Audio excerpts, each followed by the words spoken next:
something I would really encourage anybody with a boat to try probably when the lake warms up a little bit.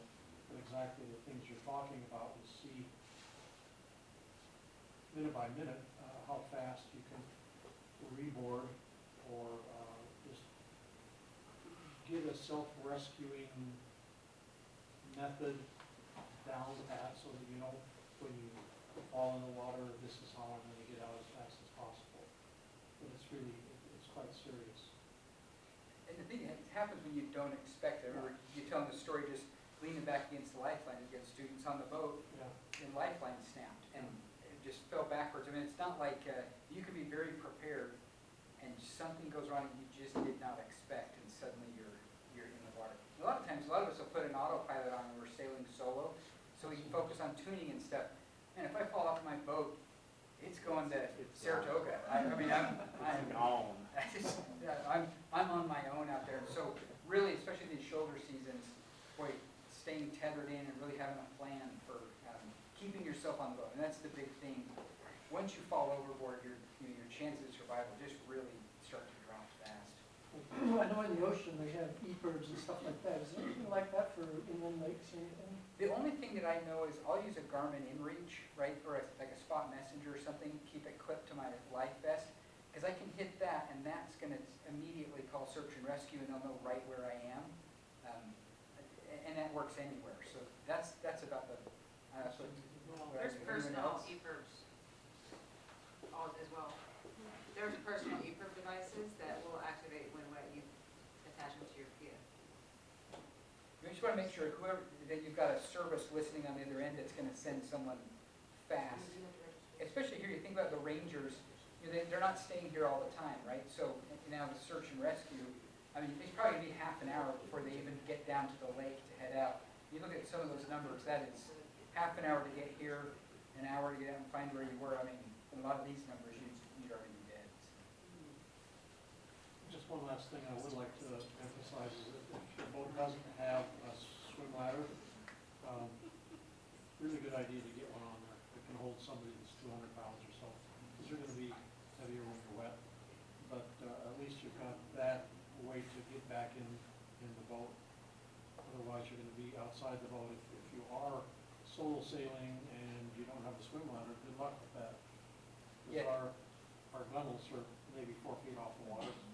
And I don't know about you, but that's quite a power move to pull yourself back in the boat. Yeah, because you're shocked, you're tired, to try to reach up and just do a pull-up to lift yourself up above it, but then figure you're cold, you're wet, and you're waterlogged. I mean, it's a serious pull-up.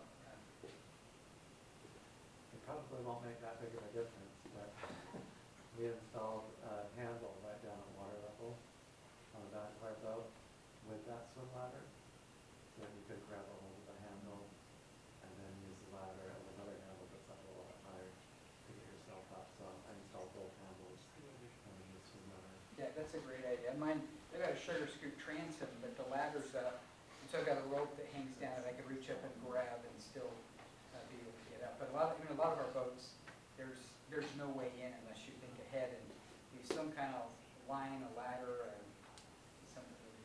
I don't mean to be too negative. We've never had this happen, but boy, as long as we're all prepared, then we can prevent this kind of thing. Where do you go for, buying the webbing for a jack line? Just look for it on Amazon? or You can something? go on Amazon. I mean, you can look at this stuff after I was sitting out here. Jackline is just a piece of webbing. I've got a carabiner on one end and I tie a bowline on the other. Yeah.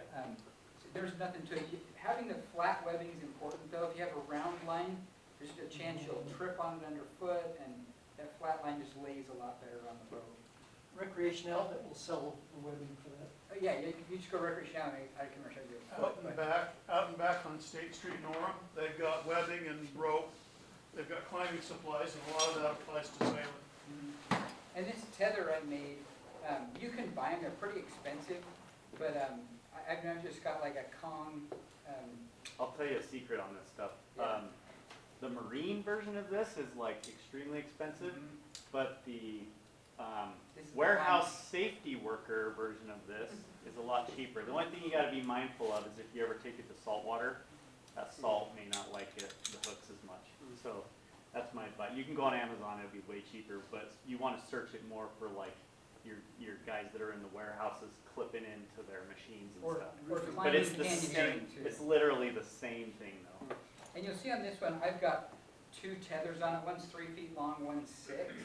And so, if I want to do something that's further away, I can clip the 6, but when I keep there's a red carabiner on the end of that one, so I know when I put that on, I gotta be really careful, because I've got a lot more room that I could fall. Another thing too is like, so like my offshore one has 2 hooks. You can get a single hook or a dual hook. And one you can run to your jack line when you get up to like say your mast, you can clip into the mast and then unclip so you're always secure. I don't know if you already know that. Yeah. Yeah, so this one's got 2, but a single one on our boats usually works. You can, yeah. So when you have to go around something like the shrouds or that, just grab a shroud and clip back in. Just make sure you got something attached to your boat there. Okay, I think, Next one. yeah. This is Melanie. All right. Mine will not be filled with data like that. But that was great. Okay, so the Utah Lake Festival and Regatta. I had to write things down because I have so many things to say and I'm worried I'll forget them. I sent out a survey to everyone who's participated in the regatta in the last 3 years. So thank you to the 8 of you who responded. It was really helpful. I think I got one. Unfortunately also, I didn't know what I was doing, so it didn't tell me who responded in what way. So, just so you know that, like there were people that I could tell were maybe commenting that I wouldn't know it was them, and I didn't know it was you. But anyways, the purpose of that was just to, kind of get feedback, what people like, what people don't like. Oh no, now I can't see in the dark. Okay, so traditionally, we have the Utah Lake Festival, which is put on by the Utah Lake Authority. We have had the regatta on the same day. They set the date and we just carry on with it. This year, Sam, he told me 1 minute before he started yesterday about the date change, and I was, anyways, there's a lot that's up in the air right now. The Utah Lake Authority would kind of like us to separate from and have the regatta on a separate date. It's up in the air right now. I'm sorry that I don't have a date for you. If we stick with it happening on the Utah Lake Festival, that's May 31st, and I can't be there. So if that's what ends up, then a lot of you will get to do some extra help. But anyways, I'm meeting with Sam and Stephen, the park manager, next week to kind of decide what we're going to do. Because I can't just pick a date. It has to, got to check with the state park. There's things to do. But just so you know, it might not be on this date. Why do they want to separate? For a couple of reasons. One is they want to turn the festival into more than a one-day event. So they felt like if the regatta is a certain date as part of the festival, it just extends that. I think in his mind he was thinking we could do the regatta on Friday, and I said, that won't work for 98% of the sailors because they'll be at work. It just adds, I think, one more layer of craziness for them, for the things that we need. It might stay. It's unknown. So in the survey I sent out, I did ask though, people always say to me, why can't we do this when there's wind, That would be perfect if we could see in a crystal ball when there was gonna be just the right amount of wind, not too much wind. So I have had the thought of moving up earlier. I was trying to study Mike's graph of when the wind tends to be the best. Maybe moving it up in May. So just so you know, there will be a date coming.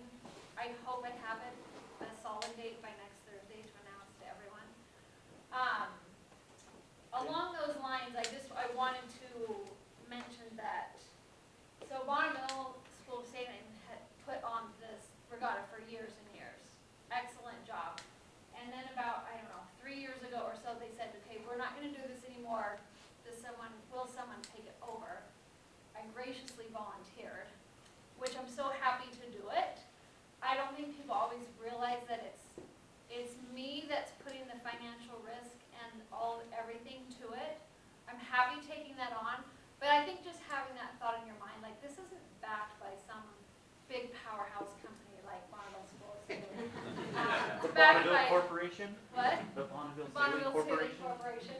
Corporation. We do use their insurance, which we're very grateful for, but I don't know why, but I just feel like that helps if people understand that this is not, you're backed by me, which is great. So it's a little bit different than if, some big companies put it on and no big deal if you sign up and don't come or decide not to do it. We love doing it. I want to keep doing it. I want more people to attend. So that's really my goal, is to get more people interested in it. It is sorry, I want to make sure that I talk about it. If you haven't, is there anybody in here who has not participated in the regatta, but thinks maybe they would like to? You. Me? Derek, you weren't there when I've been in it. I was in it last year, Oh, okay. and I've Fair been in enough. the company today. Next Yes, year. I'm often on the committee book. Okay, couple of people who are new here tonight. Some people I know get overwhelmed and think, I can't do that because I'm not Derek. I don't know how to race. Other than Derek and Todd, the rest of us are just out there having fun. It doesn't matter if we totally know what we're doing. It's really great practice. You have to learn. I'm having fun, just don't pass me. Right. Don't worry, we won't. It's for fun. So I just want to make sure that nobody feels intimidated, like, I can't do this because I don't know how to race. And probably one thing to say too is if you're nervous about sailing around the other boats, right, the congestion's right at the start, just hang back for 5 minutes. Yeah. And then let everyone take off, because then you've got kind of an open course all the way Yeah. through. Or just sail with me on my boat and you'll be so at the back. Yeah, there's no congestion. Everybody's Sometimes fine. those people that rush the starting line end up being, they make the poor decision and then you pass them, so. Yeah. It really depends, it's really up to you, it's a strategy. Yeah. Anyways, the point is that just to encourage everybody to be involved. It's a fun event. It is an all-day event. We race in the morning, the afternoon, we have dinner, we have awards, prizes. It's a fun-filled day. I know all of that is not necessary, but most people like that we do that once a year. We would love to do more smaller races like Derek doing Bird Island Run. Those are great smaller races we can do where you can just do it. We don't have to, for the regatta, we have to get permits, we've got to get, what's that word, permission. If we just don't announce it in that, that big of a deal. So anyways, we will try to do some more smaller races. And if anybody wants to do a race, like all it takes is telling, Yeah, 5 boats. If you wanna do a race, I mean, the big deal is, like you said, when you're doing an official race, like a regatta, there's insurance, there's permits. Like when we did the Bird Island race, it was just we're gonna go sailing, everybody, and it's definitely, you're on your own, the insurance is your boat, but it's still an opportunity for everybody to go mad dash around Bird Island, and it's still a race, it's not an official race, there's no documenting, we don't go through the regatta network. Right, It won't yeah. be going on a scorecard or anything, so it's more of a participation, have a good time, but we're racing too, so. Right, yeah. And I also wanted to make it clear, like the Utah Lake Authority does not set up events for us. We get excited asking Sam for things because he does so many great things for us. But as far as something like, he's not going to be setting up races for us. But he does sponsor. They sponsor us, and which is huge. That's the only way we can do the dinner and prizes is because they do sponsor us for that actual regatta. But there is nothing wrong with someone saying, "Hey, this Thursday I at wanna race you know, somebody to Pelican and yeah, back or yeah. whatever. that's so I would great." like to see that actually on the chat, on the Facebook group. If you wanna do a race, go set it up, say where you wanna show up to race with you. Cause And- it's fun to race in groups. Yeah. People like sailing in groups too, so. Right. And there's a few markers out there that, Mhm. or you could unofficially drop a, A buoy. a buoy or a no Pin, plug or pin something. for your phone. You go around. Like for me, so like when I sail the lake, I like to do point line of sight sailing, like, okay, I'm gonna make a goal to go around Pelican's green buoy, then Linden's green buoy, then American Fork's green buoy, and then back to Provo. So yeah, that could be a race right there. And you just establish the rule, like, okay, we're gonna do a port rounding or a starboard rounding, so you decide how you're gonna go around the buoy. Well, that would be good, cause they're already out there in the water. Right, Exactly. yeah, Now, on low water years, that may not be a good idea, cause you may run aground, but right, this year you could do that and be fine. yeah. They're gonna let out 3 million gallons of, or Yeah, if No, the yeah. regatta was something that we could wait until like a week's notice and kind of see a forecast, that would be ideal, but To do the you can't regatta. do, something at this side you can't do. It needs several months of planning, but so, The Bird Island race, I will usually try to kind of get an idea of weather a little bit closer, but it's still within, like the last time we did it was like 3-week window, basically, I think was yeah, how it went down. right, In October, which the wind, we caught Spanish Fork winds, so. yeah. Okay, and I think you can go to the next slide. Okay, so here's your, regatta models, I guess is what we are here. Volunteering, it's so great to have people who volunteer.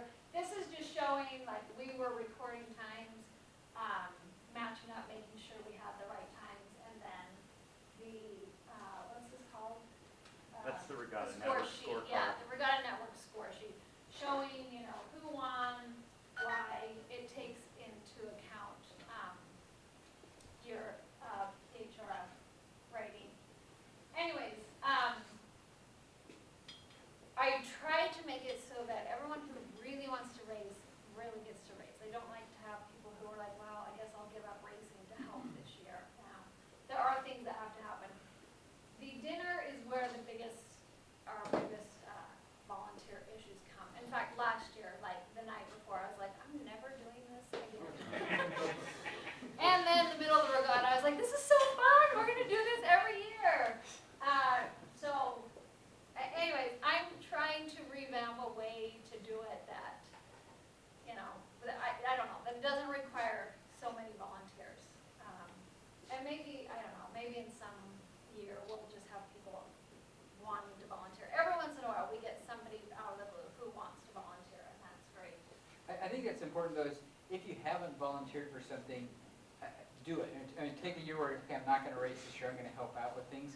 It's kind of fun, but then it keeps it going, it makes it so, Yeah. no one even mentions the whole It's thing. a good way to learn or meet the community and get Right. to know. what And you it's do. eye-opening, like, yeah, the first year that Mike helped on the committee vote, he's like, oh, wow, I thought this was a much more thought-out plan. I was like, oh, no, there's decisions being made at the last second as there's no wind, or, this happens. Anyways, any questions about the regatta? Is everybody gonna sign up this year? sure, of course. I mean, I'm not telling you a date, but just, you're going to do it. I promise I'll be there, Thank on you. the pony, What? on the pony. On the whole day, okay, perfect. Anyway, the regatta is, it's a highlight of the year. It's so fun. I wish we could do it every month. It's so much fun, so. Call the sellout at the regatta. Yeah, we could, turn the sail outs into a regatta. but- Maybe the race will be the sail out race to get to the other side. I mean, we kind of race anyway. A but race, or a race back. It's always a home. race, Yeah, See another boat, it's a regatta. yeah. that's right. What are two boats on a lake? What are they called? A race. There's a race back too. Yeah. Okay, I can't remember if there's another slide. Yeah. Oh, yeah, look, how great. Sorry, I couldn't remember what we had. These are just pictures showing the awards. I've done trophies for the last few years. One of my questions were, are people ready to see medals again? If you look right there, it looks like Mitch Kimball's in a heated argument with the second or first place winner. Like, you cut me off. Mitch has his that you, Mitch? medal in his hand. I got it, I got the trophy right there. Yeah, He's like, that's my trophy. right. I won it, I was the only guy in it, but I won it. Yeah, I'll give you a secret. If you enter the multi-hull category, you'll Very likely. I'm gonna have Alfredo help me too, man, we're gonna kick butt. All right. There you go. Anyways, we have, we give out, try to give out nice prizes that people will like and have a nice dinner. It's a great time. A lot of times people's family will come join that aren't racers, and it's a fun way to get to know other people in our community. Okay, is there another? I couldn't remember, I'm sorry. Okay, yeah, speaking of Look storms. at that. Spinnaker weather. The clouds, wow. This was the hailstorm that hit Linden. This was, and actually, it didn't come much closer to us than this, but, that was an intense storm. That was crazy. So, I realized last week as we were talking, because I'm an instructor for Bonneville School of Safety, we go over safety and the winds and all of these things, and I started thinking like, oh, I'm just assuming all of you know the same things that I teach, but you don't. So I'm gonna charge you each $25 for me to give you some information right now. And I'll give it all to Todd, just kidding. One thing is that, VHF radios, this came up last week. When we instruct, we tell everyone to have a VHF radio and to keep it on 16 every time you sail. I try to always to pass that on. If you don't have a radio, I encourage you to get one. I usually give one out at the regatta as a prize. They don't have to be, it doesn't have to be, super expensive. But we are each other's best safety net. If you get into trouble on this lake, we talked about this last week, we don't have the Coast Guard monitoring the channel. They're not monitoring 16. So if you call out thinking that the Coast Guard's going to help you, they're not. But if I'm sailing and I hear you, I can help you. And if you can drag Derek away, or if you're near Derek, I should say that, he'll help you. If you're near him.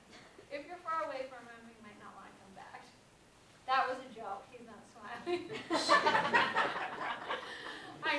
I'm just meaning like we Fair are. warning, don't follow me, because I get you into trouble. Yeah. She gets you out of trouble, There I you get go. you into trouble. There you go. Really, a very important thing to always have your radio set to 16. Let me try to think. Like I have, well, I can admit it, I have twice run out of gas on this lake. Why do I need gas? I'm on a sailboat. The second time that it happened, luckily, Peter Jorgensen was out sailing and he sailed over with his 5-gallon jug of gas and filled me up, and it was perfect. I have never run out again, and I won't. But I just called out on 16, like, hey, is anybody else sailing? So really, really use your VHF, leave it on 16. When we go over for sail outs, put it on 68. If you're with Derek and his gang, ask him what channel he's on. Which one is it, Melanie? What? Which No. one? Come on.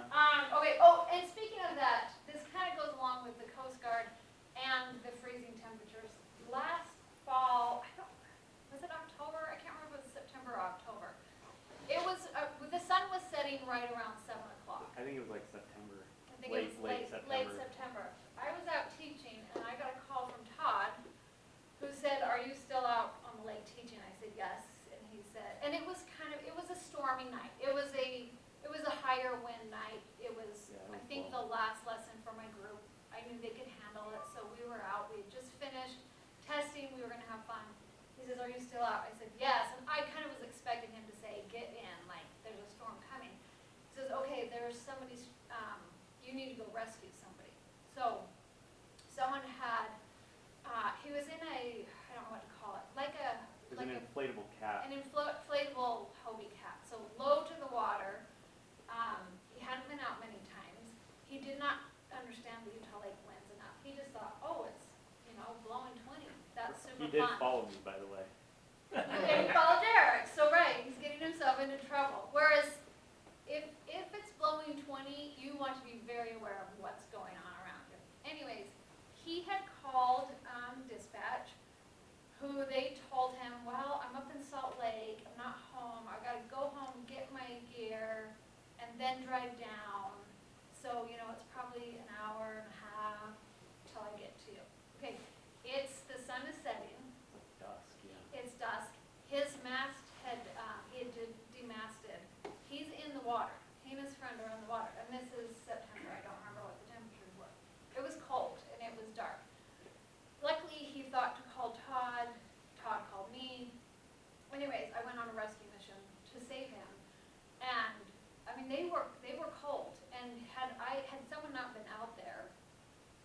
to them, you got to them right before dark. I Like, got to them it right, was scary. right, yeah. So what, And they had no lights either. could you see him or what? So I had his phone number, he had sent me on Navionics his location, he said, I'm not very far away. So he could see your boat. So, oh no, when he sent me his location, he was 2 miles away from me. But, you know, in his mind, he's like, I'm pretty close. I was like, yeah. He did have some lights on an oar that he was going like this. But I was using his location that he sent me to get right. So to he him. pinned, you got to figure out how to do that. Yeah, if you have Navionics, you can send somebody else your location. So that's what he had done, send it to me. Anyways, we got him on board, we towed his boat back. His plan was, well, we'll just be here all night and see where we end up. Well, they wouldn't have survived. So, I mean, what we do about that is, I don't know what we can do about that other than, you know, try to be aware, try to, if you see something like this, don't go out, stay very close. If it's life or death, that's when you call 911. But if you're also, you know, if you couldn't get a hold of anybody, you're stuck out in the middle. I mean, that's our option right now. Maybe we can figure something out with the rangers in the future, but anyway, so what are you all gonna do? Use your VHF. Keep it on 16. I'm gonna put my radio on 15. Oh, If I'm not that's floating, if I'm smart. floating around out in the water. Yeah, and phones work out here, a lot of us have each other's numbers, you know, so that's okay. But another case is if there's an emergency going on with search and rescue, often, you know, we are the ones who are on the lake the most. Often we could get to somebody before search and rescue could if we were made, you know, if we heard on 16 that there was an emergency. So that's another good reason to use it. You should also talk about like vessel assist. If you're in the, because like when you were saving them, I was prepared to come search with you. Yeah, I was gonna comment that. Derek did stay here. He actually, it was so dark, he didn't even see us as we passed him. I had to call him. I was like, did you see that we just passed you? So, yeah, I mean, Ryan followed me for a while he could, and then Derek waited. So I let everybody who I knew was out there like, hey, I'm doing a rescue just so you know if I need backup. So, anyways, just being smart about that. We talked a lot about the weather. What I wanted to talk about was Windy Lookout. If you don't have the Windy Lookout app, get it. It's made specific for our lake. There is a fee now, but it's worth it. It can save your life. It's definitely saved some disasters for me many It's times. still called Windy Lookouts. I couldn't find it in my, my app store. Yes, it is called Android. Windy Lookout. There's a windy app that's, I saw Windy. Yeah, it's the other one. People get it confused. And there was no Windy Lookout on Android. It is. Oh, you know what? Well, he has had to change it for Android, Yeah, sir. but I mean, that's kind of the Before, same. but I got a new phone and I couldn't find the app. Anyways, Yeah. I know some people sign up for it and they're like, oh, I don't use it. It doesn't give me a weather forecast. The why I think Windy Lookout is so fantastic because I have it set to a certain ring tone and it texts you when the wind gets over. You can set it to text you if either at 25 or 30 miles per hour, I believe. So it texts me when the wind is detected at 25 miles per hour anywhere on the lake. That has really saved me before because it gives you that split second to drop your sails. I use it all the time with teaching, so I would really recommend you using it because we know that on this lake it changes in a second and you don't know what it's going to do. Todd? I just want to talk about Windy Lookout for a minute. I don't know if you remember when those teenage girls were, That was 2021, I think, when they were in those tubes. Yeah. we had sailed across the lake to the knolls, and the wind was very strong. We had our rail in the water. I had a Windy Lookout prompt, and I had one student with me. I said we should probably shorten 16 from Andy Linden. He put out a mayday. He said, anybody that's south of Linden, you're gonna get hit by over 30 knot winds. You better get your sails down. We were already reefed, so that was great, but we got clobbered. And I'm so thankful for that. Sean Thornton has done us all a great service, and we should support him with that. But I still think if we would have had 16 monitored, and if there would have been law enforcement that knew that these girls were at the knolls being blown downwind, we certainly would have stopped our across the lake progress and beat downwind and maybe zigzag to see if we could see them in the water. Right, Who knows? right, But that still haunts me. yeah. So, Just we have to be so alert and let's use the tools that we have for safety. Right. And I'd like to applaud your, well, I talked to Melanie at night. I was in bed when this guy phoned me. He said, we were out dismasted. Do you have any ideas? It sounds like we're not getting any help from the state. I said, let me phone Melanie. And Melanie was just so happy to go looking for this person, even with the threat of a dark, stormy night, and did a great job of rescuing. There's no doubt in my mind that he saved some lives. So, I would go Glad back. I was there. Paul, Did he call the state park to get help or 911? He phoned the only number he had for the state park, which was the front ticket office, and they said,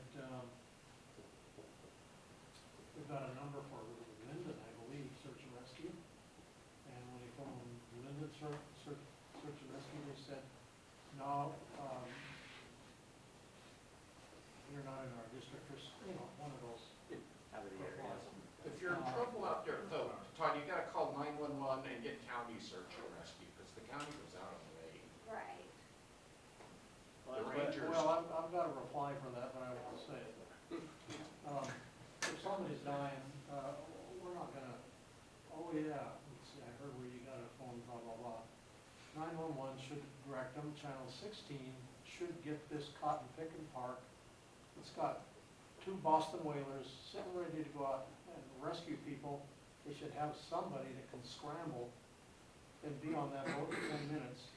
They should, yeah. And excuse me for saying so, but I've seen the Rangers wandering down that ramp, and it's taken them a good 40 seconds, 40 minutes to come down to their boat. They run through a checklist. They're in no hurry to go out there. They finally Good. toot on out onto the lake, and man, it's like half an hour after they received the call. That just, it burns me. We should have people that can respond quickly to an emergency, and thank goodness we've got somebody with a conscience here that wants to go out and save people. Well, and that is something that I hope to get at least a plan set up with the park this year. I don't know that it will get there, but. Right now, it's on us.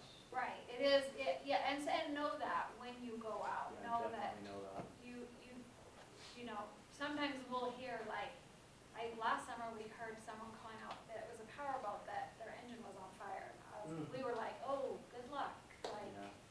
call I think I responded, was like, call 911, like, there's not. Yeah, then they had the guys go out there and get them, I think.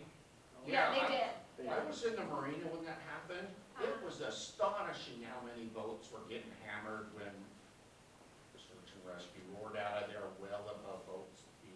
Yeah, At least they got there. It yeah, was something, but you probably have noticed, the county has a boat there now, and I'm not making I'm not doing a PR thing for search and rescue, because it has issues. But there's a difference between the rangers and search and rescue. oh, yes, they are not. They definitely have a better attitude than we Yeah. do. Yeah, And then some of the fire departments are really getting big on the idea, why do we wanna do a search and rescue, we do our own things out on the other side of the lake. I hear they've got their own water rescue team and PFDs, or not PFDs, jet skis. jet skis. yes, And I've heard that maybe one of the North County fire departments on this side wants to do that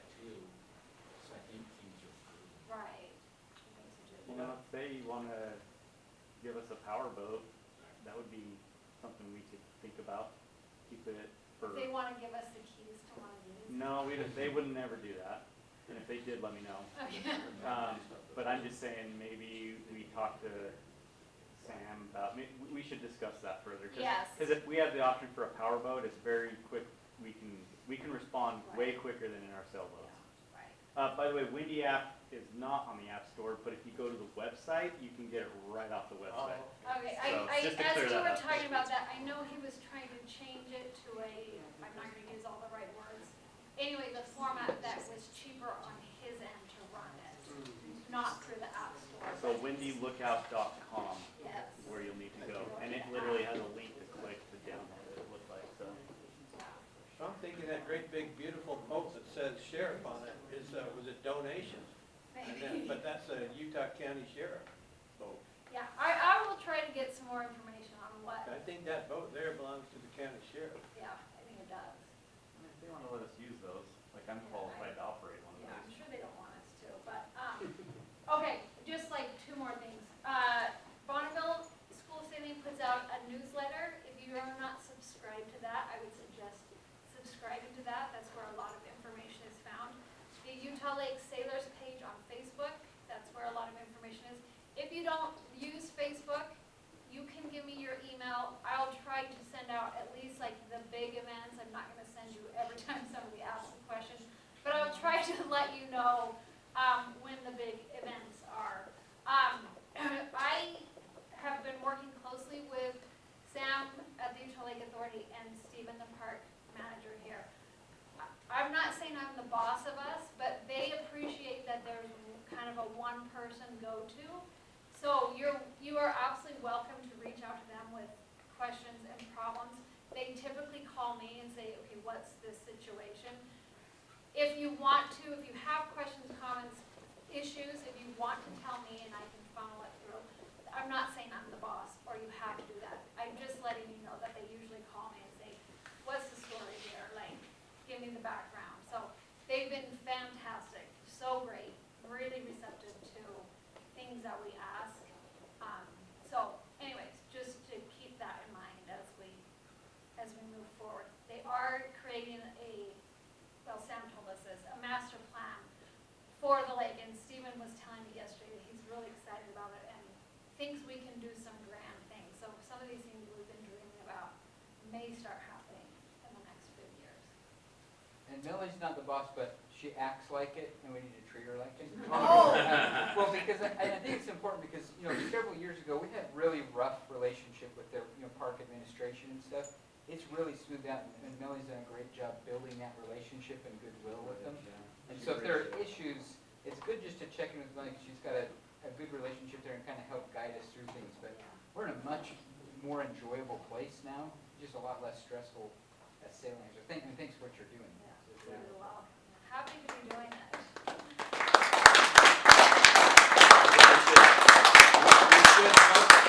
We should vote you to be the Commodore. I think that should just happen. Okay, well, then All I in mean, favor? Aye. I don't know. It doesn't mean anything, but Daniel had. Commodore Miller. Oh, I was just gonna say that, in the years that we've been sailing, which hasn't been like about just 5 years or so, I've seen like at least like 6 to 7 search and rescue events occur on the lake. And most of them actually aren't even publicized. Right, Like I try to find out what happened, yeah. but I've seen families bring flowers to the Linden docks, and it's like it's obvious that somebody died. Yeah. There's a lot of things that probably are happening that beyond just what, What does we get know. publicized, and so I think it would be great if there was something that people like Authority could do, or that we could do to be able to prevent a lot of those disasters Yeah. happening. And that it is important to know, like, this is a dangerous lake. I mean, any body of water.